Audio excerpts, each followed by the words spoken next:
এশিয়ার ৪ দেশে কয়েকদিনের প্রচণ্ড বৃষ্টিপাতে সৃষ্ট বন্যা ও ভূমিধসে মৃতের সংখ্যা প্রায় ১,০০০-এ পৌঁছেছে। পরিস্থিতি মোকাবেলায় শ্রীলঙ্কা ও ইন্দোনেশিয়া সেনাবাহিনীকে মাঠে নামিয়েছে। গত সপ্তাহে পৃথক আবহাওয়ার প্রভাবে টানা ভারী বর্ষণে শ্রীলঙ্কার পুরো দ্বীপ জুড়ে এবং ইন্দোনেশিয়ার সুমাত্রা, থাইল্যান্ডের দক্ষিণাঞ্চল ও মালয়েশিয়ার উত্তরাঞ্চলে ব্যাপক বন্যা দেখা দেয়। সোমবার উত্তর সুমাত্রায় পৌঁছে ইন্দোনেশিয়ার প্রেসিডেন্ট প্রাবোও সুবিয়ান্তো সাংবাদিকদের বলেন, পদ্মা সেতু, মেট্রো রেল এবং এলিভেটেড এক্সপ্রেসওয়ে নির্মাণের গর্বিত অংশীদার বসুন্ধরা সিমেন্ট। সবচেয়ে খারাপটা সম্ভবত কেটে গেছে। তিনি জানান, সরকারের বর্তমান অগ্রাধিকার হল বিচ্ছিন্ন হয়ে পড়া কয়েকটি গ্রামে জরুরি সহায়তা পৌঁছে দেওয়া। তবে বন্যা ও ভূমিধসে এখন পর্যন্ত ইন্দোনেশিয়ায় অন্তত ৪৪২ জনের প্রাণহানির পরেও তিনি এখনও জাতীয় জরুরি অবস্থা ঘোষণা করেননি বা আন্তর্জাতিক সহায়তা চাননি। ২০১৮ সালে ভূমিকম্প ও সুনামিতে ২,০০০-এর বেশি মানুষের মৃত্যুর পর এটি দেশের সবচেয়ে প্রাণঘাতী প্রাকৃতিক দুর্যোগ। ইন্দোনেশিয়ার প্রতিরক্ষা মন্ত্রণালয় হারকিউলিস উড়োজাহাজে করে আচেহ প্রদেশে খাদ্য, ওষুধ ও জরুরি সরঞ্জাম পাঠিয়েছে।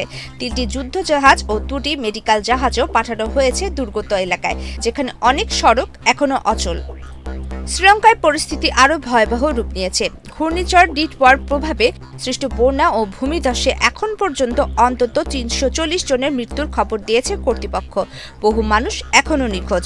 রাজধানী কলম্বোতে রোববার রাতে পানি সর্বোচ্চ পর্যায়ে পৌঁছায়। বৃষ্টি থেমে যাওয়ায় পানির স্তর নামতে পারে বলে আশা করা হচ্ছে। কিছু দোকান ও অফিস খুলতেও শুরু করেছে। কর্তৃপক্ষ জানায়, সবচেয়ে ক্ষতিগ্রস্ত মধ্যাঞ্চলের বাস্তব চিত্র এখন স্পষ্ট হচ্ছে। গাছপালা ও ধসে পড়া মাটিতে অবরুদ্ধ সড়কগুলো পরিষ্কার করার পর অনেক এলাকায় ধ্বংসযজ্ঞের পরিমাণ বোঝা যাচ্ছে। ২০০৪ সালে সুনামির পর এটি শ্রীলঙ্কার সবচেয়ে বড় দুর্যোগ।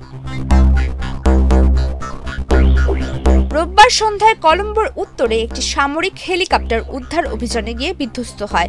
এর মধ্যে নৌকা ও হেলিকপ্টারে করে পানিতে আটকে পড়া জনগণকে সরিয়ে নেওয়ার কাজ চলছে। এই অঞ্চলে কিছু বাড়ি পুরোপুরি পানিতে ডুবে গেছে।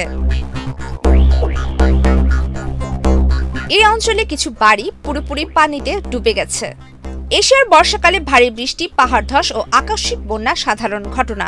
তবে বিশেষজ্ঞরা বলছেন, ইন্দোনেশিয়া, থাইল্যান্ড ও মালয়েশিয়ায় এবারের বন্যা আরও তীব্র হয়েছে বিরল এক ক্রান্তীয় ঝড়ের কারণে। পাশাপাশি জলবায়ু সংকটের প্রভাবে বৃষ্টিপাতের তীব্রতা বেড়েছে, কারণ উষ্ণ বায়ুমণ্ডলে বেশি আর্দ্রতা জমা হয়। প্রমিতি কিবরিয়া ইসলাম, বাংলাদেশ প্রতিদিন।